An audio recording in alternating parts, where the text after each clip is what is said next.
அல்லேலூயா. மனம் திரும்புகிறதுனால அல்லது கர்த்தரிடம் திரும்புகிறதுனால வருகிற ஆசீர்வாதம் என்ன? ஒரு 5 காரியத்தை நான் உங்களோடு கூட பகிர்ந்து கொள்ளுகிறேன். கர்த்தரிடத்தில் திரும்புகிறதுனால வருகிற ஆசீர்வாதம் என்ன? முதலாவது, நான் ஒரு மனிதன் கர்த்தரிடத்தில் திரும்பும் பொழுது ரெஸ்டோரேஷன் ஆஃப் ரிலேஷன்ஷிப், தேவனோடு கூட இருக்கிற அந்த உறவு என்ன செய்யப்படுது அப்படின்னா சரி செய்யப்படுகிறது. தேவன் திரும்பவும் நீங்க எந்த இடத்துல எதை இழந்தீர்களோ, இழந்து போன உங்க வாழ்க்கையை நீங்கள் திரும்பவும் கட்டி எழுப்புகிறீர்கள். தன்னுடைய தகப்பனிடத்திலிருந்து தன்னுடைய சொத்துக்களை பிரித்து கொண்டு தூர தேசம் போய் வாழ்ந்து விடலாம் என்று எண்ணி தன்னுடைய வாழ்க்கையை தொடங்கினான்.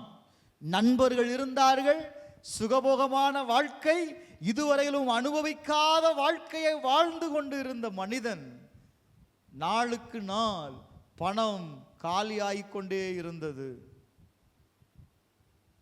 பணம் இல்லைன்னு தெரிஞ்ச உடனே கூட இருந்தவெல்லாம் போயிட்டான், அவன் வீட்டுக்கு போயிட்டான். இவனுக்கு போவதுக்கு என்ன இல்லை, வீடு இல்லை. ஹலோ, வேலையை தேடுறான், கிடைக்கல. தேடுறான், கிடைக்கல. ஒரே ஒரு வேலை கிடைச்சிச்சு, பண்ணி மேய்க்கிற வேலை.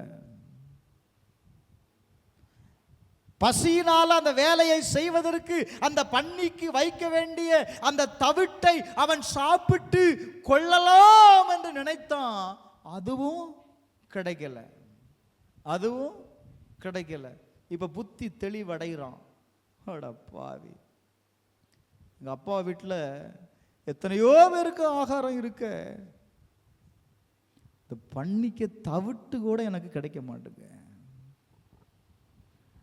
அவன் மனம் திரும்பினான்.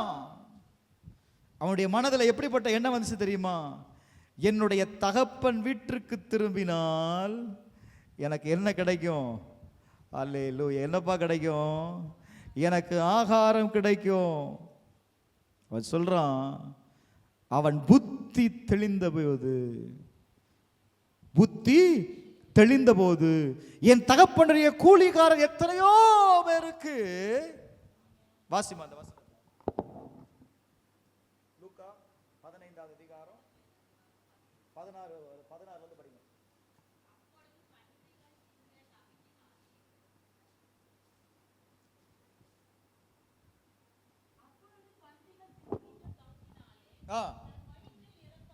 ஆசையா இருந்தான்,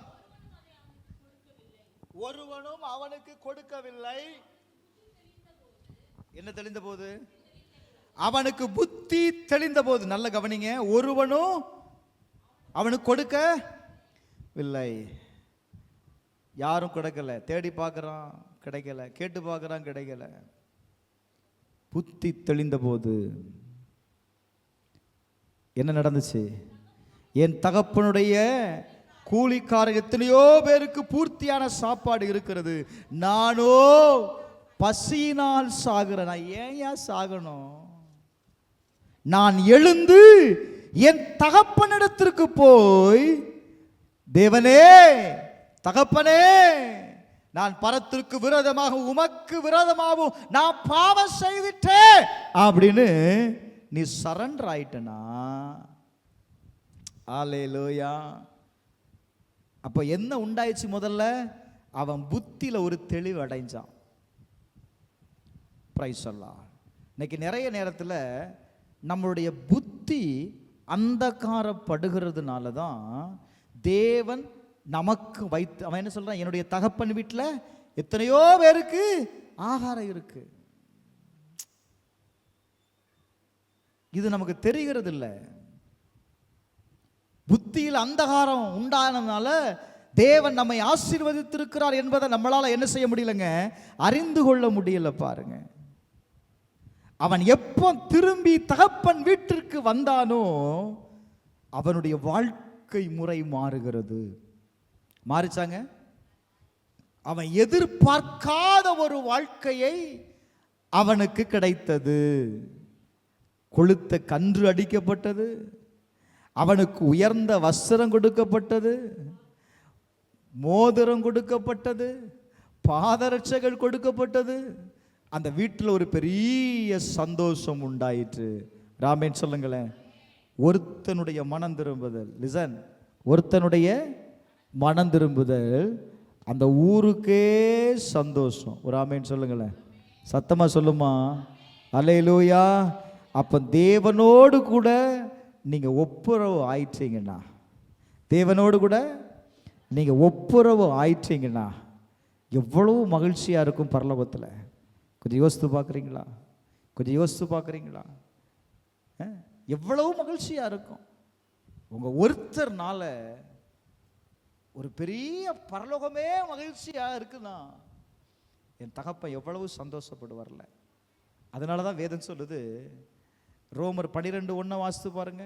12:1, நீங்கள் உங்கள் சரீரங்களை பரிசுத்தமும் அப்படி இருக்கு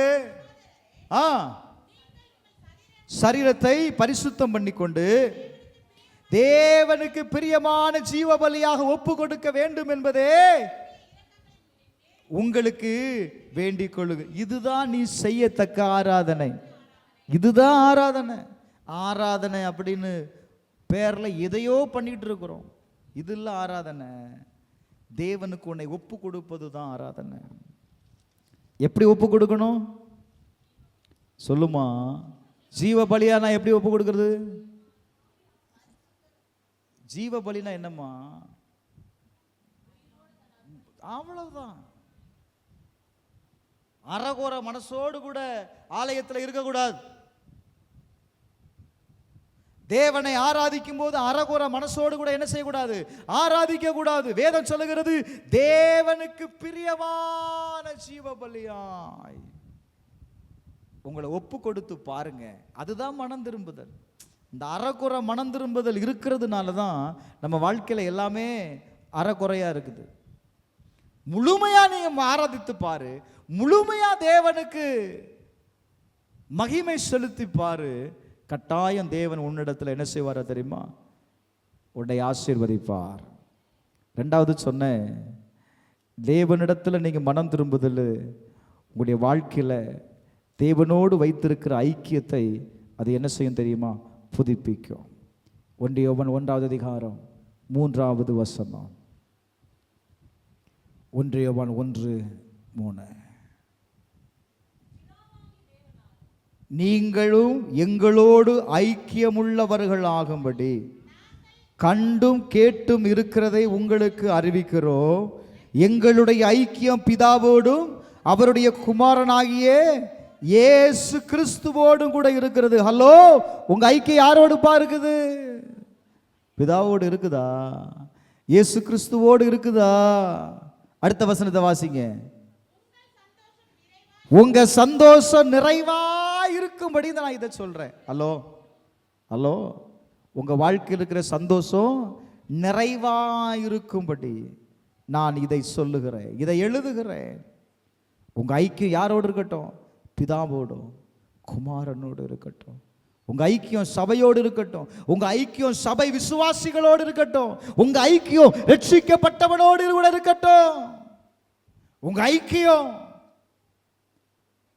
ரொம்ப முக்கியங்க. மனம் திரும்பினவனுடைய ஐக்கியம்.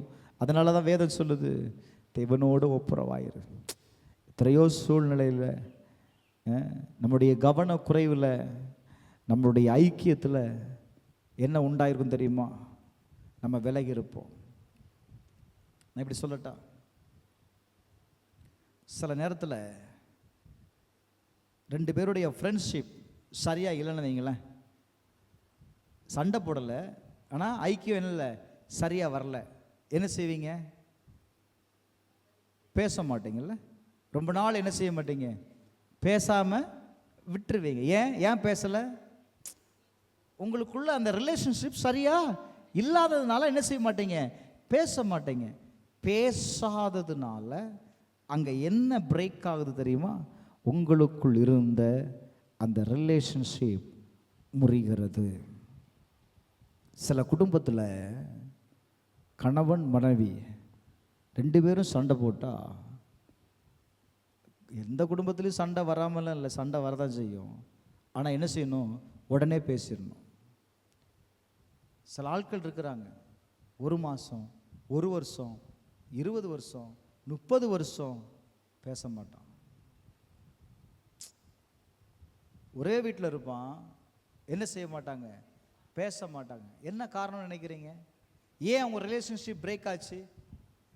சரியான ஒரு அண்டர்ஸ்டாண்டிங் இல்லை, ஒரு புரிந்து கொள்ளுதல் இல்லை. அதைத்தாங்க தேவன் சொல்றாரு, என்னை அறிந்து கொள். நீ ஆராதிக்கிற தேவன் யார் என்பதை நீ அறிந்து கொள்ளணும். நீ அதை அறிந்து கொண்டாதான் அவரோடு நீ ஐக்கிய வைக்க முடியும். சும்மா பெயரளவில் கிறிஸ்தவன் அறிந்து கொள்ளுகிறதுனால எனக்கு இயேசுவை தெரியும் அப்படின்லாம் இல்லை. இயேசுவை தனிப்பட்ட வாழ்க்கையில் நீங்கள் அறிந்து கொள்ளணும்னா அவரோடு கூட நீங்கள் என்ன வைக்கணும், ஒரு ரிலேஷன்ஷிப் வைக்கணும். அவரோடு கூட பேசணும், அவரோடு கூட பழகணும், அவரை உங்கள் வீட்டுக்கு கூப்பிடணும். இதெல்லாம் நடந்தாதான் உங்கள் ரிலேஷன்ஷிப் எப்படி இருக்குதுன்னு தெரியும். புரியுதா? அப்போ மனம் திரும்புதல் என்பது, தகப்பன் பிள்ளைக்குள்ள 1000 பிரச்சனை இருக்கும், நீ ஒப்புரவாயிரு. அதனால தான் பவுல் சொல்றாரு, எதை கொடுக்குறாராம், ஒப்புரவாகுதலின் ஊழியம் ரொம்ப முக்கியம். நீ தேவனோடு ஒப்புரவாயிற்று அப்படின்னா உனக்குள்ள இருக்கிற ரிலேஷன்ஷிப் அது திரும்ப கட்டப்படும். அவன் வாழ்க்கையில் கட்டப்பட்டுச்சா? அவனை என்ன செய்தாங்க தெரியுமா? அவன் அந்த வசனத்தை மட்டும் வாசிமா, லூக்கா 15வது அதிகாரத்தில்.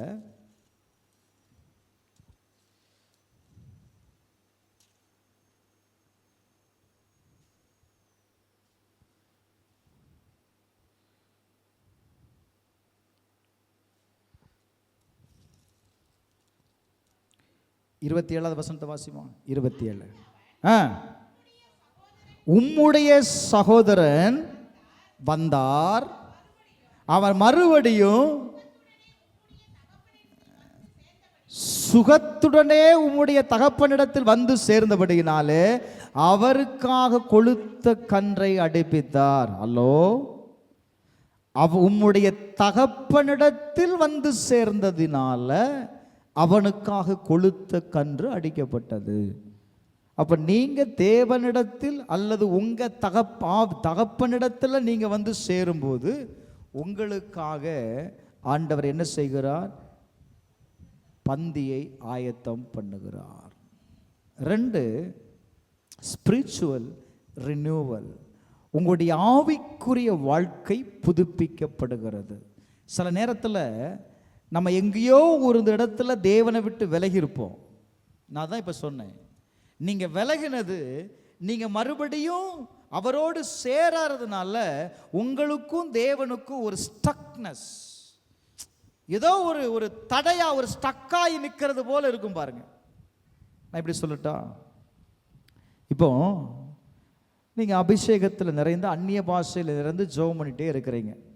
முதல்ல 5 நிமிஷம் 10 நிமிஷம் 15 நிமிஷம் ஒரு அரை மணி நேரம் ஜெபிக்கிற நபராக இருக்கிறீங்கன்னு வைங்களா.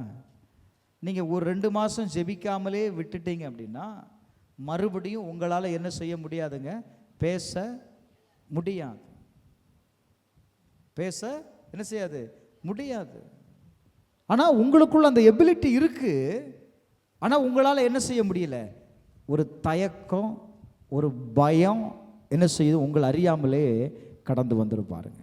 நான் சொல்லுவேன், உங்களுடைய ஆவிக்குரிய வாழ்க்கை புதுப்பிக்கப்படணும் அப்படின்னா கட்டாயம் நம்முடைய தேவனிடத்தில் திரும்பணும். நம்முடைய ஆவியில் வாசிங்க, ஒரு மாற்றம் ஏற்படணும். சங்கீதம் 51வது அதிகாரம் 10வது வசனத்தை வாசித்து பாருங்க. 51:10.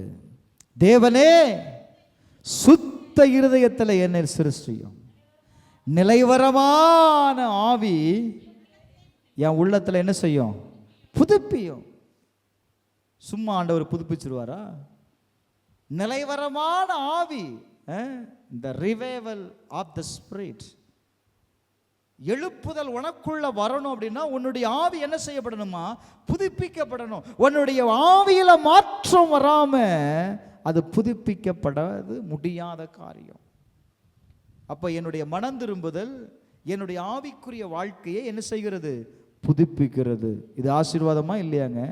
இரண்டாவது பாருங்க, உங்களுடைய ஆவிக்குரிய வாழ்க்கை புதுப்பிக்கப்படும் பொழுது உங்களுடைய விசுவாசமும் என்ன செய்யப்படுது தெரியுமா? பலன் அடைய செய்கிறார். உன்னுடைய விசுவாசத்தை பலன் அடைய செய்கிறார். வாசிங்க, எபிரேயர் 11வது அதிகாரம் 6வது வசனத்தை வாசிக்கலாம். 11:6. தேவனுக்கு பிரியமாயிருப்பது கூடாத காரியம், ஏனென்றால் தேவனிடத்தில் சேருகிறவர் அவர் ஒன்றென்றும் அவர் தம்மை தேடுகிறவர்களுக்கு பலன் அளிக்கிறவர் என்றும் அறிந்து கொள்ள வேண்டும். ஒரு ஆமென் சொல்லுங்களேன். அல்லேலூயா.